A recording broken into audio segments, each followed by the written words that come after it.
I'm Jack Middleton, and as I'm sure you know, the Melbourne Cup has come around again, the annual horse racing event that attracts more than 94,000 people to celebrate the usual festivities of dressing up in fancy clothes and having access to more alcohol than you could possibly humanly consume. But it really is the race that stops the nation. It distracts the nation with celebrity and gambling and fashion and from the actual sickening truth. Most of the horses will experience bleeding in the lungs and in the windpipe. All of them will be thrashed and whipped by the tiny little person on their back. The stats that show that every 3 days a horse will die on a racetrack in Australia. But hey, let's focus on the fashion and the marquees and the fancy money-driven gambling system. So Inspector Cooper said that the 94,000 strong crowd had been well behaved. And he's talking about the people there, not the horses. The people had been well behaved. The Melbourne Cup does claim lives.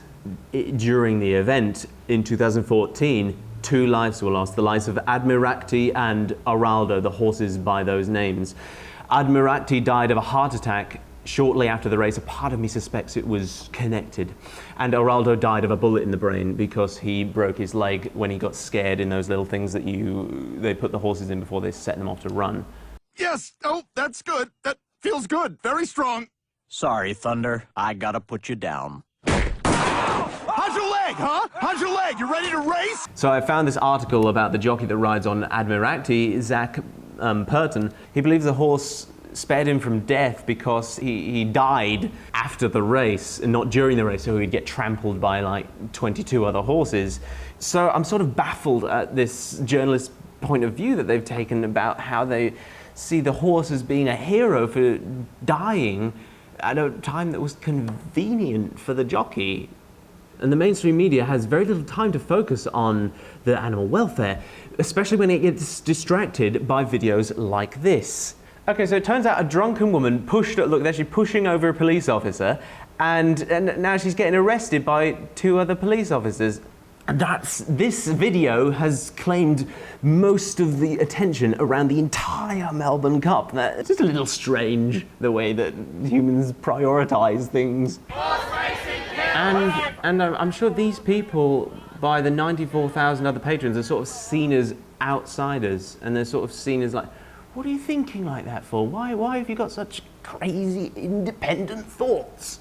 Australians will spend about $455.5 million on this year's Melbourne Cup Carnival. About $170 million on booze and food, about the same on accommodation and travel, about $70 million on bets, and about $53 million on hats and frocks. All this money spent just on large animals going round in circles. And now we sort of get serious a bit. It's wastage. And it's from the website horseracingkills.com, the Coalition for the Protection of Racehorses.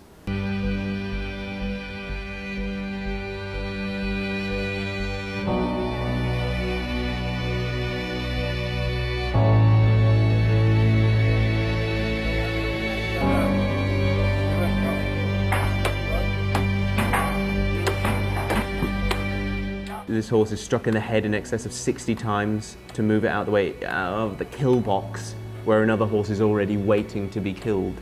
It is estimated that over 10,000 to 25,000 horses each year will be discarded.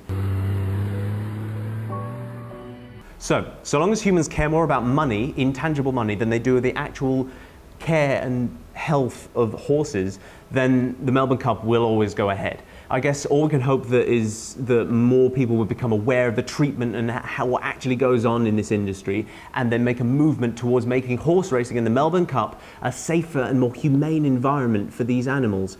So I guess be careful where you gamble your money. Maybe gamble it on balls going around a vat than a horse being forced to run around a track with a tiny human whipping it on its back. So make a choice about how you see these events. Don't just be distracted by what you see on mainstream media and what Facebook tells you. I'm Jack Middleton, reporting for Undercurrent.